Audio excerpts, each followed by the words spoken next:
Hey, thanks so much for tuning back in to Mosaics. Before today's episode, I did just want to give you a heads up that we do go into some difficult topics involving war, violence, and bullying. And so if that's not something you're in a great place to hear right now, I just wanted to let you know so you can make that choice. Thank you.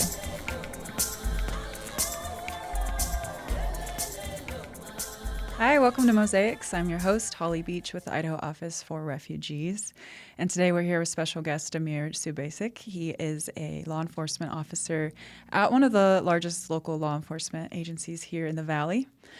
Because he is speaking on behalf of himself today and not his agency, we are going to leave the name out just to clear any confusion that could happen, but we're really excited. Damir, welcome to Mosaics. Thank you. Good to be here.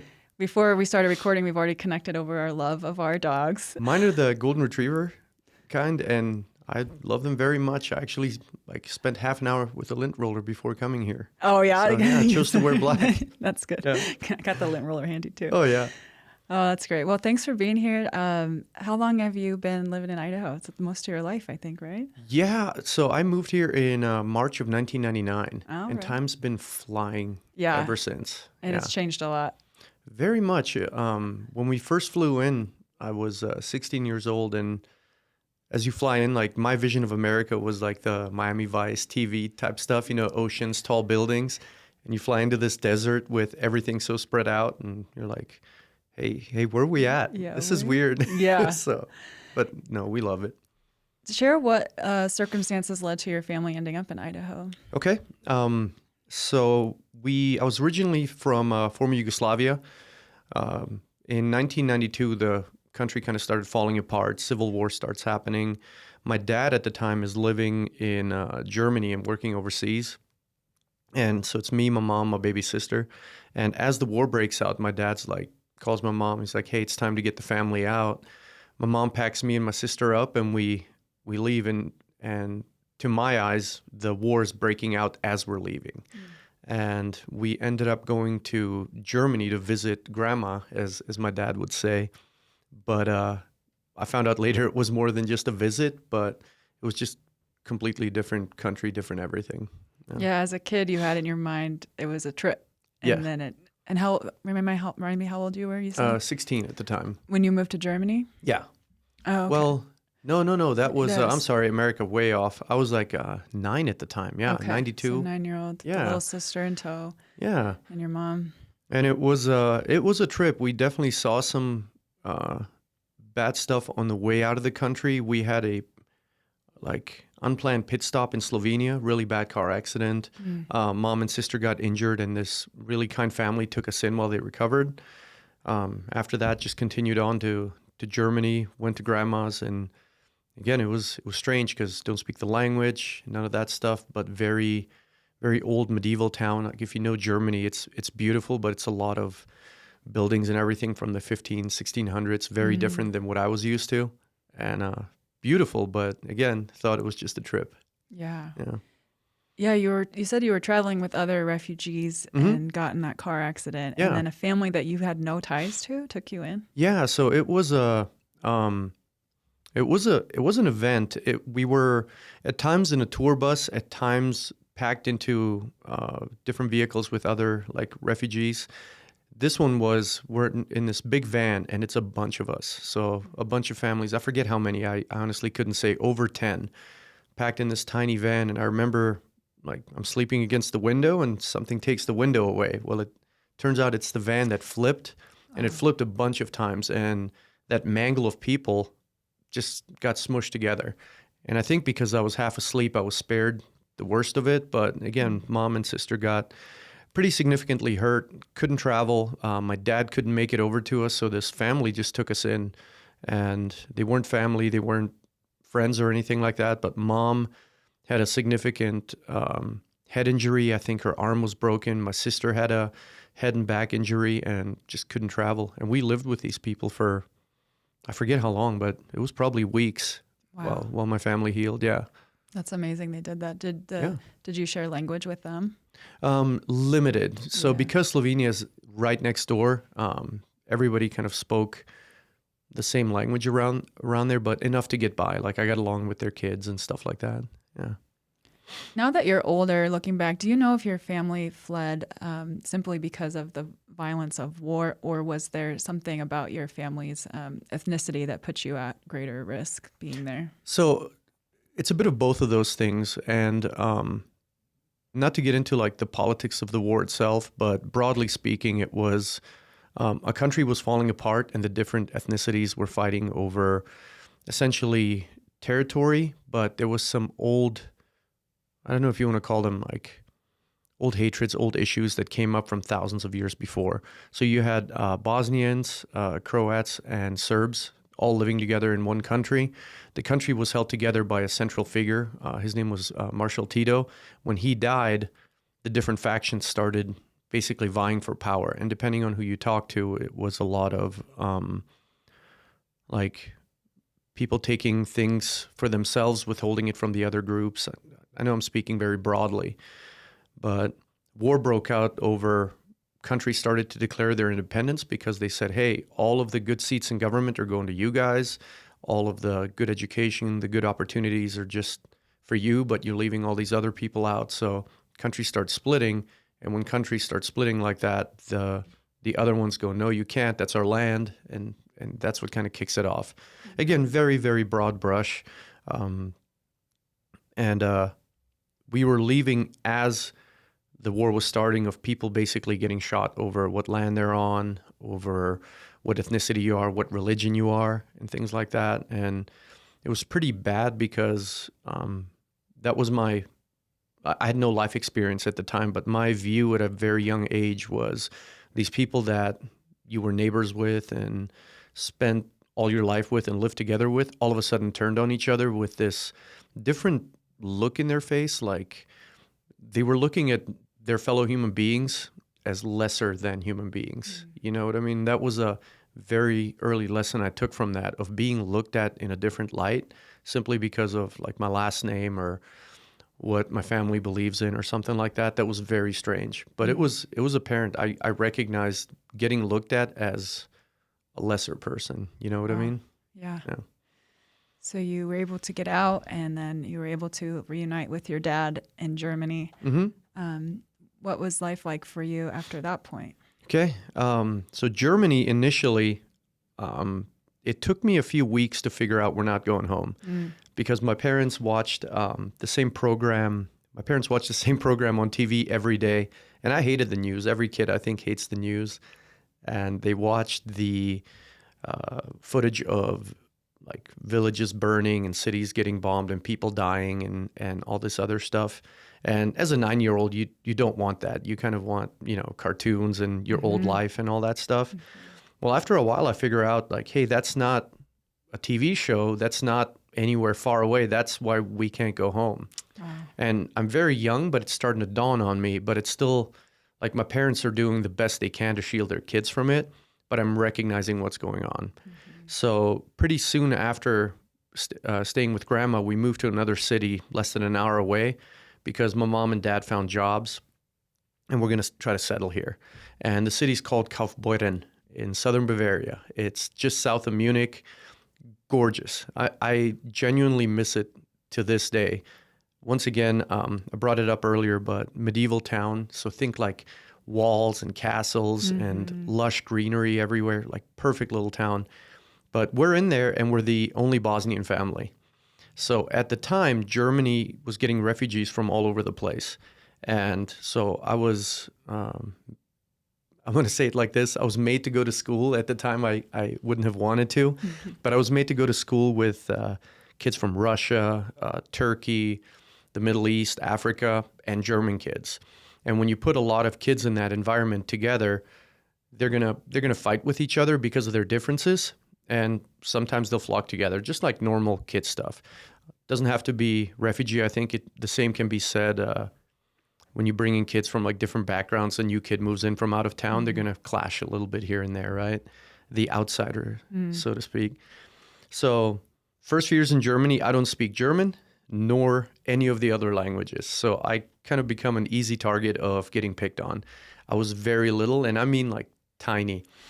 And so for the first few years, it was honestly a genuine hell for me, really bad. lot of getting beat up during school, after school, not being able to express myself. Like I would go home really beat up and crying and bruised and bleeding and stuff like that. My parents would patch me up and eventually go right back to school. And at the time, like I think that's a very like interesting age in that you develop a lot of your personality and your learning and everything during that time. And my experience at the time was I couldn't fully understand why my parents kept sending me out there or why we had to stay in this place while we couldn't go somewhere else. And so I was just always like angry or sad because I would go out, I'd get beat up, I'd come home, get patched up, and parents would send me right back out again. And it seemed like I had no one to talk to because I genuinely didn't. I didn't have anyone to like that I could speak to in my own language, and I was picking up German too slowly because when life is like that, you're afraid to speak to other people because it might bring on more abuse. Yeah. Right? And if your brain is in that fight or flight, you're not going to be absorbing Yeah. vocab, you know? Yeah, very much. Like you're in definite like survival mode rather than like I want to know more about these people or anything like that. My sister at the time, 5 years younger than me, I think a little bit of an easier start than me because the younger you are, the faster you pick up a language. And for her, at that age, it was just, I think she was too young to remember anything happening, but I think she was picking things up very quickly. So years go by like this, and it's pretty bad for me. I freely admit, like I struggled a lot, but after a while, I start picking up the language, start being able to talk to the other kids because 10, 11 years old at that time, eventually you adapt. You adapt to pretty much anything life throws your way. So I start speaking the language, and pretty soon I make friends. And it's interesting because I made a group of friends that was very eclectic. I had a friend that was Italian, another friend that was Filipino, like Filipino German, and then eventually German friends. And we had our little band of misfits, but I definitely found like my little group of people that, for one, weren't beating me up, so that was a positive. But they got me into basketball. They got me into like being social, going outside, exploring the city, things like that. And it's odd because I remember it was my Filipino friend. His name was John Paul. One day he just approached me and he's like, hey man, you want to hang out after school? It was just like that. I remember it. And that set the trajectory of this. So Germany becomes home. Again, my parents are working. I'm going to school. I have friends. Life is starting to completely normalize. I'm right at that age where I'm starting to get interested in girls and all this other stuff. And in '96, the war in now Bosnia, Serbia, Croatia, because the country split into multiple other countries, the war ends on paper. And in Germany, you had to keep applying for your visa because you're not a citizen. It's very hard to get citizenship. And you have to keep applying every few months and essentially give a reason like, hey, why do you want to stay here? Well, because our home's on fire kind of a deal. Yeah. So 96, the war ends and Germany as a country kind of goes like, hey, whoever moved here needs to start moving back. So yeah, in 96, we go back to Bosnia, not to live there, just to visit this time. A proper visit. I made sure I talked to my parents, I'm like, is this a true visit? Yeah, are we going to go visit a relative again? Because I didn't want to lose what I had at the time. Yeah. It took me years, And I'll add to it that I very much love my parents for what they went through for me. Because if you think about it, like they were like in their 30s, 40s and stuff when we did some of these moves. They didn't speak the language. They had nothing. And their work experience, their education, none of it counted for anything because when you move to another country and you don't speak anything, you are completely blank slate. That means like clean toilets, like clean offices, whatever work you can find to support the family. And my parents pretty quickly got jobs to where they managed to secure an apartment and all that stuff. So like really grateful. Isn't it crazy too to look back and from a kid's point of view, parents are just totally capable, that hero role. But now that like every time I reach an age that my parents were when something happened, I'm like, Oh, they were just like figuring it a out on the scared go. human being as well, like not knowing, but having that brave face. Yeah.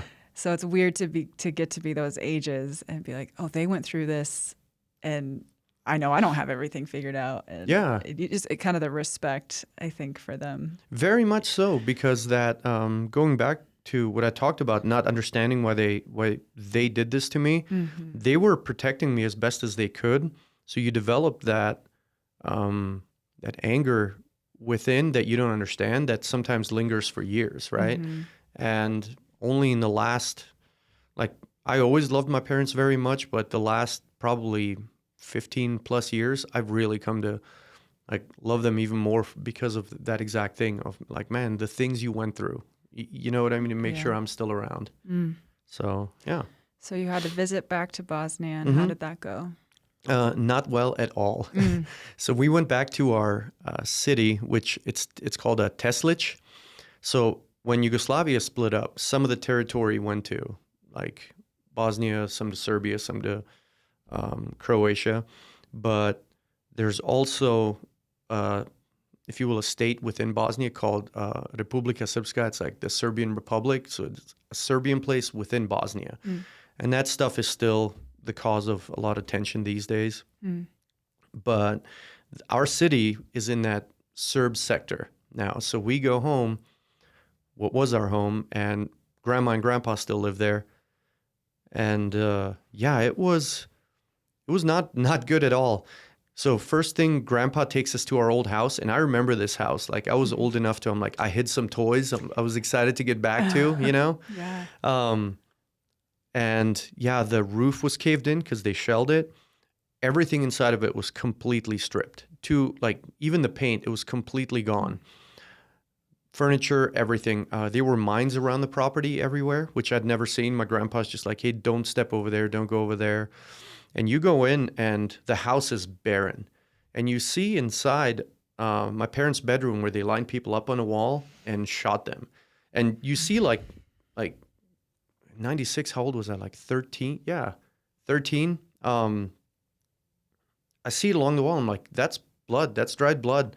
And there's people's belongings everywhere because they were hiding there at night and things like that. Oh my gosh. So within a couple days there, my dad gets arrested. He gets arrested and because we drove this nice Audi at the time that the soldiers were eyeing, if you will. And mom is like super desperate and freaking out. And I'm not fully understanding what's going on, but I know like they took my dad somewhere. And mom raised hell trying to get him out because nobody would do anything. And they arrested him for killing someone, even though he wasn't even in the country. He said his jailer was his childhood friend from school. Wow. And they did your typical, not typical, like I guess to most people, but they do that thing where they leave the door open and a weapon in plain sight because they want him to make a break for it and Okay. yeah, make things easier for them. But mom, I have no idea how she did this. And I'll tell you like my perception of these things, but she went to either the UN or somebody and somehow convinced people like, hey, the war's over on paper. America facilitated this paperwork getting signed that ends the war. Here's these guys arresting a Bosnian guy and still trying to kill him and take his stuff. Like, it's going to make you look bad. So I have no idea how she did this, but she gets American soldiers to, no joke, spring him out of prison. And this I actually saw. Wow. Like, drove us to my dad. Dad hops in the car, escorted by soldiers, and a 2-car convoy, and we're going to the border. Yeah. They're like, you're leaving town.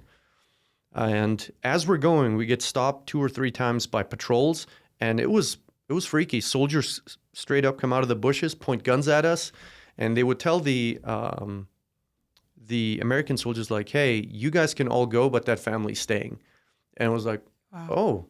And the Americans, being Americans, like, yeah, no, we're gonna continue.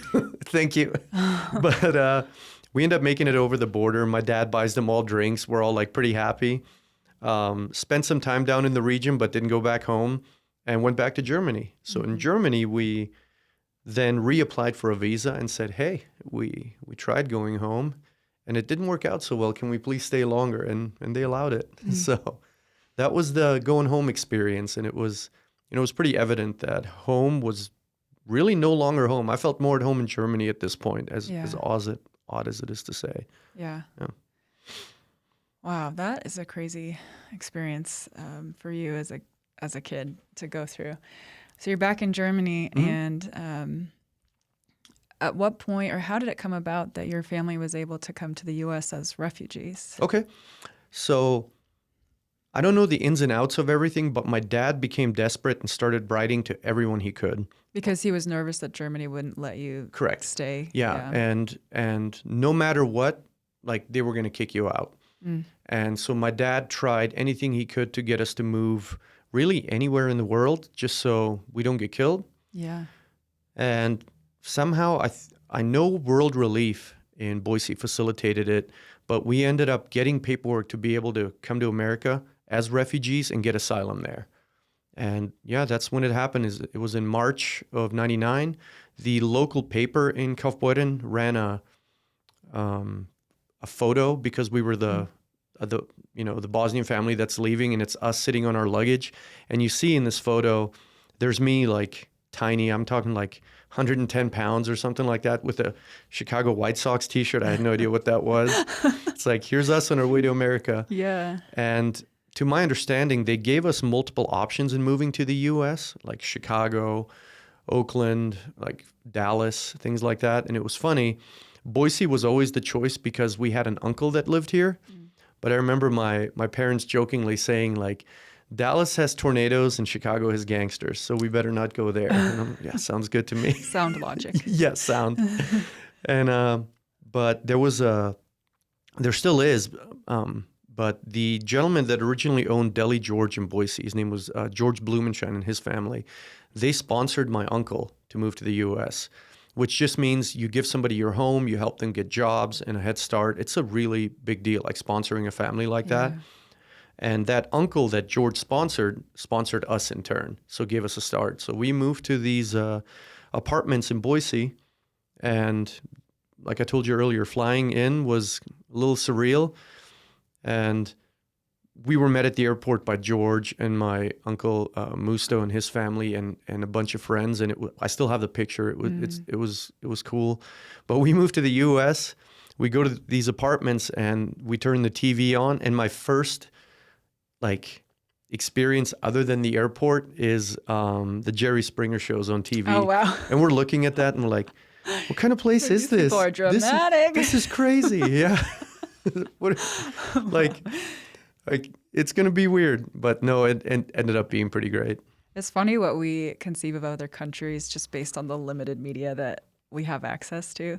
I got to go to Cuba a few years ago, and someone there, and I mean, it's not an unfair question, but he was like, are you just terrified all the time? Because he sees all the gun violence reports, the mass shootings, and yeah, it does create stress, obviously, but it's not like probably as top of mind as he was thinking. Yeah. So it was interesting, like, okay, that's the main thing that gets through for him when he's consuming news. Yeah. Or I've talked to a lot of people that get resettled in Boise, and they too had America to them was LA, Hollywood, or New York, something like that. And then they come to this cute little town, and it's definitely not that. Yeah, no, very much so. So I was thinking about this while I was driving over here, is most people that I've met here have not left their 50-mile radius, and the ones that have went to places like Cancun or something like that. When you say most people like that resettled here? No, most like American people. Oh, I see what you're saying. And that's not a dig by any means. It's just life is very comfortable and very good here. You can work, you can really make all your dreams come true, but most people choose not to see the world, and when they do, it's through a big filter, Exactly. So I imagine it's a lot that way. Like I traveled in 2021. I went back to the homeland for the first time, but I hit a few other countries too, including like Italy. And I remember having preconceived notions of what it was going to be like and just being wrong about a lot of stuff. Everything from people's hospitality to their demeanor. Like I expected rudeness, but I was met with kindness like everywhere I went. So I imagine the Cuba example you gave, like, I would love to see that country, But a lot of the stuff I see in the media about them is I should probably be afraid over there. And I'm like, I don't know, you know? Yep. Yeah, that's really interesting. Mm. And you, something that stuck out to me when you initially kind of shared with me earlier was back in your days in Germany when you were having a really hard time. And at one point, did you approach a police station for Oh, yeah. help? Which I Yeah. think is interesting now, considering that now you're a police officer, a trainer of police officers. But Yeah. you have this encounter as a young kid just trying to find someone to be in your corner. Yeah, it was so the school was across the street from the police station, and I passed it because I'd walk every day. And I remember on a particular day, I got beat up really badly, and I was hurting. So I walk into and I smile because to me it's like there are moments I'm grateful for, and we can get into that later. But I walk into this police station, and there's your guy that's manning the front desk. And I still don't speak German, right? But I'm like, hey, I just got beat up. Like, help me, do something. And the guy just laughs at me because I think he thinks, he wasn't trying to be mean. I think he was just thinking it's like kids' games or something like that. And I remember being like so dejected. I'm like, man, there's nobody here that can help me. Yeah. And yeah, I went home, and that was like one of the worst days of my life that sticks out, just because you do try to reach out. And I'm like, I have like no idea who to talk to, no idea anything, but the uniform to me represents that. It should be that approachability, and I definitely didn't get it. And again, it's not that the guy was rude or mean in any way. In hindsight, I really just think he saw a kid that was in there like crying, not being able to talk, and he just took it in like a more nonchalant way, as like kids being kids, you know? Yeah. Like a lot of times, like people here will see kids fighting in a playground and just be like, oh, you guys stop it and move on, that type of thing. You know? Does that moment for you, that feeling of like dejection, have an influence on how you go about your job as an officer? It does. It very much does. I've because of that moment and a few others like it, I really when I'm on and my best self, I've usually always been able to be empathetic and really listen to people and take it in.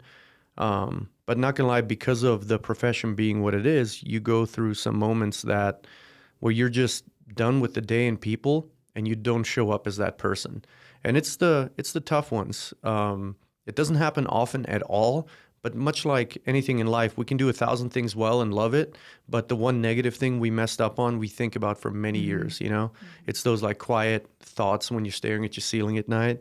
And there have been days when I was just like, I saw a bad crash or something really horrendous, or the way some family members treated each other, or somebody getting really significantly hurt. And it's like your sixth call of the day where somebody's just looking for that empathy, but you don't have any to give. And that's not an excuse. I'm just like, it's always a conscious thing of like, no, I need to show up for this person. But every once in a while, the day beats you down, you know? Yeah. Yeah. Yeah. Working with refugee population, something that we hear about in our trainings is trust in authority or someone with an official uniform on, or even maybe a doctor at a doctor's office. It has to be earned, especially with people that may have come from a country where that was, and you saw it too as a child, maybe that person in uniform was somebody to fear. And so how do you try to build trust or connection? And I thought it was interesting, you said you're not the only person in your agency from a refugee background. There's a few of you, which brings, I think, really great perspective into the profession. So how do you go about dealing with, even now, especially I think with all the news about ICE, you know, that just seeing a uniform might not be distinguishable. Like, okay, are you with ICE? Are you with it might not always be readily distinguishable to someone that's new here. So how do you deal with that in your profession? Good question. It really is initially about education, but also about, I think, presenting yourself in the best way you can. With my coworkers, I work in a place where I've met some of the most amazing people I've ever met in my life. We're talking lifelong friends, like true human beings. The phrase of like, they'll give you a shirt off their back. The same people also oftentimes don't know what they don't know.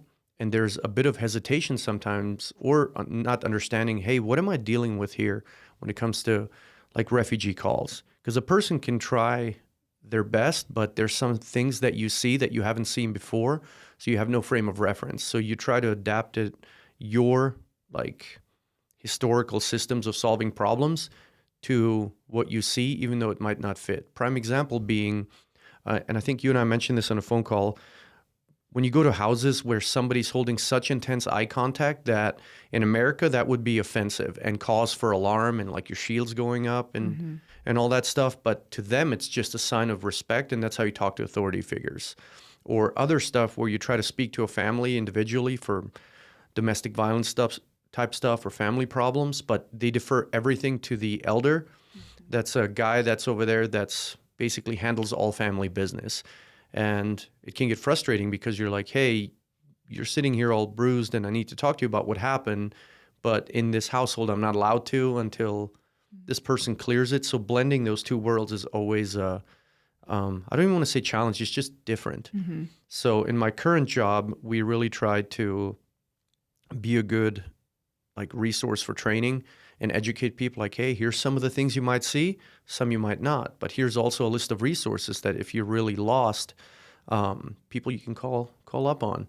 We've had, in my last couple of years on the road, we've had instances with Karen families of getting minor stuff, like getting into car crashes or things like that, and then not being able to communicate with them and finding just connections in the community of like, hey, who can I call if I need help with this, whether it be translating or, hey, this is what I noticed in behavior. Can you explain this to me? There's people out there that help us blend the gap, and building those relationships with those people is great. It gets overwhelming for them, I'm sure, because the only time the phone rings is when the cops call, and the only time cops are involved is when something bad happens, right? Yeah. I'm not going to call and be like, hey, so-and-so's having a great day, just so you know, hang up. So, yeah. Well, it's so important to have the cultural brokers. Because even like you mentioned, eye contact, I imagine some cultures might have the opposite of where they don't make eye contact. And then you might think, why are they being so shady right now? So, like you detect deception where there is none. So just having that background of how family systems work, what people expect. And if I could add to it, so as a trainer now, I get to work with pretty much all the local law enforcement agencies in the Valley. And everybody has stepped their game up so much in the last 20 years that it is incredible. If you get like a glimpse behind the curtain, which I have, there are people working behind the scenes to build those relationships all the time that send people out in the community to talk and all that stuff. And sometimes it's perfect, sometimes it's not. Sometimes it's awkward because they show up and they're like, I remember we sent one guy out to soccer games who did not play soccer, and he's just trying to make friends there. It's like, hey, welcome, welcome at a glimpse at a different life, sort of a thing. But everybody's doing so good now, and in a lot of the classes, and all the ones really I've seen across the Valley, the education piece has become one of the most important things of like, hey, this is what you might see, this is what you'll do. And it's all kind of compassion, empathy, yet to enforce the law, this is how you can go about it to make our job easier, while at the same time providing the best service you can for the people you're dealing with. I want to skip back a little bit to when you got to Boise. Okay. So we kind of heard about what it was like for you as a new kid in Germany. What was it like to be the new kid in Boise? Very different. Can I relay like what you and I talked about on the phone? For sure, yeah. So the people that determine my fate, make me go to River Glen Junior High. Because now I'm 16. I'm not messing the math up now. So they make me go to River Glen Junior High, which is, I guess, where they sent a lot of refugee kids to get my start in school. Now, a big difference between this and Germany was I spoke rudimentary English. Germany did really good in that they force you to pick a second language starting in 4th grade. And in my school, that was either English or French. So picked English, and I could speak like school English, but I had never had like a full-on conversation. Like when we moved to America, my family started relying on me to translate, so I had to pick it up pretty quick. Yeah. So I spoke English well enough to get around. And I kind of made this personal vow to myself, like, hey, what happened in Germany will not happen here. Like I will do whatever I have to for that not to repeat itself. I was still little. I was still, frail, if you will, in many ways. But yeah, that was like a personal determination of like, I will not have a start like I did there. So I go to River Glen and they linked me up with a Bosnian kid. Good start, right? Hey, where are you from? All this stuff. You meet each other and we hang out all the way throughout the morning. And he introduced me to a bunch of other Bosnian kids. And you see in this school, it was kind of rad. There was kids from all kinds of backgrounds, all manner of countries. Like the languages alone you heard spoken in the yard, it was an experience. So cool. Yeah. And this kid tells me, he's like, hey, at lunchtime, they're going to give you a test, an English test, to see if you stay here or go to like regular school. You need to lie on that test. And I'm like, oh, what do you mean? He's like, it's a test to see if you speak English. If you don't, you get to stay here. We'll give you the answers. They'll give you the answers to all the tests. You get to hang out with us. There's no homework. Like, it is very easy. I'm like, oh man, that sounds great. In my head, I'm like, friends, check. Language, check. I'm like, we're off to a good start. I just have to like do this thing. Test. Yeah, do this one thing. So I get this test. And some people that went to school at the time are going to call me and be like, that wasn't the test. But to me, this was the test. The first question is a picture of something, and it's like a cartoon sun. And it's like, what is this a picture of? The second one is cartoon thing of like a kid throwing a baseball or something. Like, what's Timmy doing in this photo? And a few other questions, nothing difficult, but it was like a basic English test. And I'm looking at this, and one thing we didn't touch on is like my mom's tenacity. My mom is like Bosnian mom, very strict. She told me when I was a kid, she's like, I didn't bring you through war and survive all that for you to be a loser. She's like, you will go to school, you will succeed.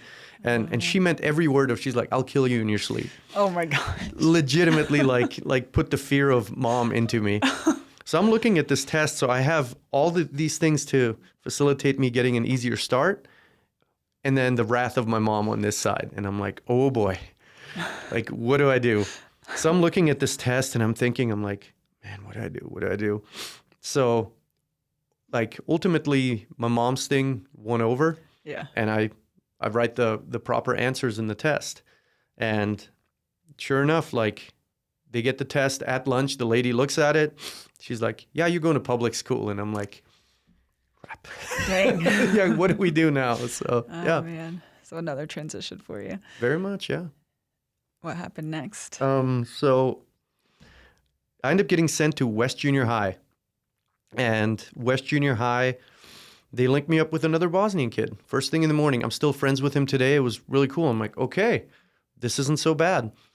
Links up with me first period, shows me around briefly, gives me my schedule, and he's like, I'll see you at lunch. There's this class called ESL, like English as a second language, where all of us are going to come together.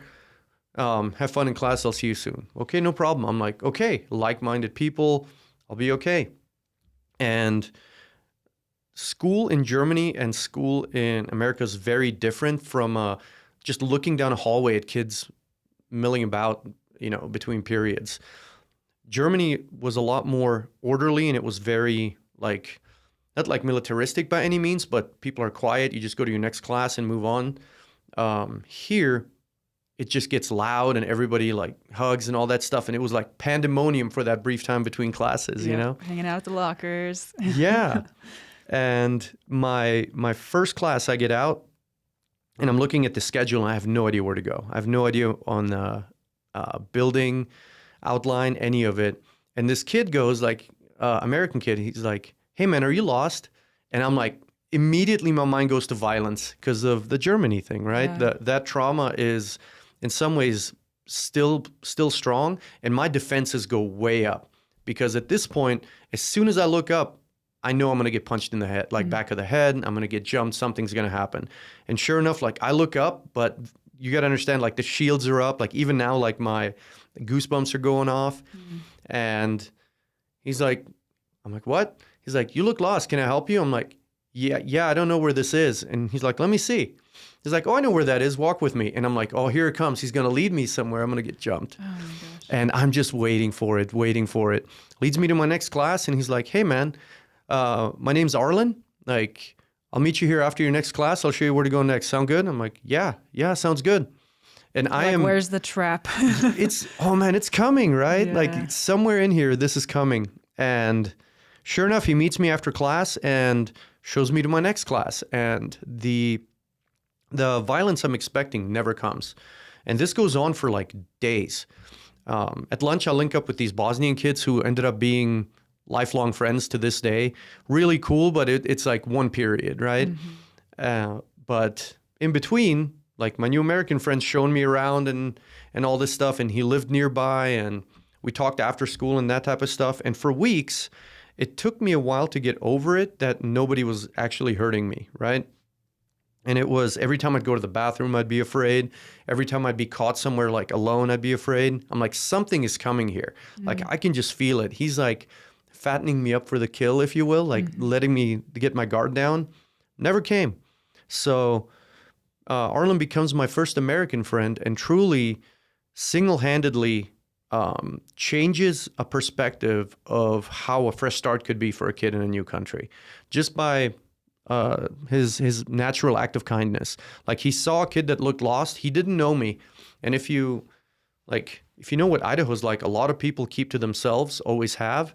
He didn't. For some reason, he saw me, connected with me, and really, when I say like changed my opinion about something, like he broke through years of trauma through just being a kind and genuine human being, you know? Wow. And that was pretty great. Yeah. I really like that story because I'm like, I wonder what motivated Arlen to do that. And if he knew, there's no way he could have known it would have such an impact on you. No, you know? there really is no way. And talking about the lesson in that to this day, I think subconsciously, but in recent years, very consciously, I've been trying to pay that forward ever since, and do that for other people, because he had nothing to gain whatsoever, and if anything, went out of his way. Like I inconvenienced him by being there, but it led to honestly the life I have today. I would be very different if not for that 30 seconds in front of a classroom, you know, in front of English. What was it? I forget. English something. Yeah. Yeah. Oh, man. Well, I want to hear, we're going to wrap up our conversation here soon, but I just wanted to, from the experiences that you and your family have gone through, what are you grateful for? You mentioned earlier gratitude. Like, what are you grateful for that has, that you have been able to take away from all that, or like who it made you as a person? So the biggest thing with it is I have met hundreds of people throughout my school, my career, all this stuff from a variety of backgrounds. And oftentimes I'm told like, man, you went through so much and all that stuff. And I feel like I really didn't. My gratitude is in that my parents shielded me from the worst of it. But you see some friends I have that went through horrendous things. They had family members killed in front of them. They were like victimized pretty badly. They had to cross some really dangerous territory to get here. And in general, like I have seen truly through my job some horrendous life-altering stuff, but not even thinking on the refugee perspective, how does my life compare to somebody that's a child that grew up in like a household where they're victimized since they're very young? Like I don't hold a candle to it, you know? So if anything, my struggles built me into what I am, but you always have to look at, there's somebody out there that has it worse than you that is choosing to do better still and be a good person. Yeah. I think you mentioned when we had our chat earlier about understanding the desperation of families that are just looking for somewhere safe to live. Yeah. Can you share more about that? Yeah. So our conversation was briefly about like all the stuff going on in the country currently, right? Especially California and things like that. And my answer kind of was, I told you, like pun very much intended, but it was a cop-out. On one hand, I have really seen with my own eyes in many ways the desperation that people have for a better life. That better life could be just comforts. That better life could be staying alive or giving their kids a future. Like there was a time when my parents would have broken any law to get their kids out of a bad situation. And I very much understand that. The flip side of that coin is countries as a whole should have the right to kind of make their own policies and enforcement, but I don't think it's a hard rule on something. Like, for example, it could be a no, it could be a not right now, but it's their right to say it. And I see that side of it too. And really, that's always the game being played, right? Of like, how do we do what's best for the people while maintaining what's best for our country? And really the humanity of it, like we can keep our humanity and still be conscious about, being safe and secure and all that stuff. At the same time, we can still like follow the rule of law, but kind of care about people, if that makes sense. And I realize that's a complete cop-out answer, but I'm glad I don't get to make those decisions, because having been in that place, there was a time, again, when I saw especially in my parents' eyes, like they would do anything to get us, out of that situation. And you felt that, you said you even felt the looks of like, oh, because of my last name or my religion, I'm looked at as less than. So you also had that experience of the looking at different people like as a lesser human being than you. Like I think I believe I mentioned it on the phone, but my dad told me when I was first getting into law enforcement, he said something like, kid, you need to, when you deal with these people, you need to listen to them and be open to them. Like they've lived lives that are harder than you'll ever get to know. They've seen things that you'll never understand, and you cannot treat them any different or think they're lesser than you, because everybody out there has a lesson for you that you can learn from. And I've carried that throughout my law enforcement career. Dad kind of set me up really, really right with that one. Yeah. Wow. Well, Damir, is there anything else that you'd want to add before we wrap up today? The big thing being that, talking about my friend Arlen, we lost touch over the years, but I really linger on that moment that he showed me. And again, consider some of the people we live and work with around Idaho. And again, a lot of people haven't really left their bubble. And that's not a negative thing. Once again, life is very comfortable. Life is great here. The pace of it, it's very safe for families. But some of these people that left these places, like it's worth looking into, if nothing, to lend perspective and add a bit more gratitude to our own daily life. Mm-hmm. And even on the really bad days, when you look at our problems, they're really not that big. Like we can be upset about being wronged by a company about something, or something in our house breaking, or a bad relationship at work or something like that.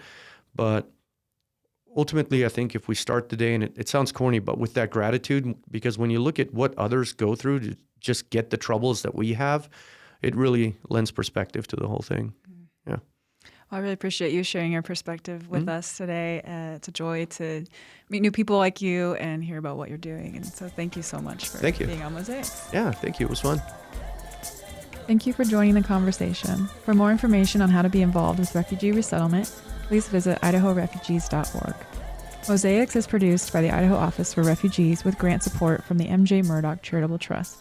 Music by the Afrosonics. Production in partnership with SB Studios.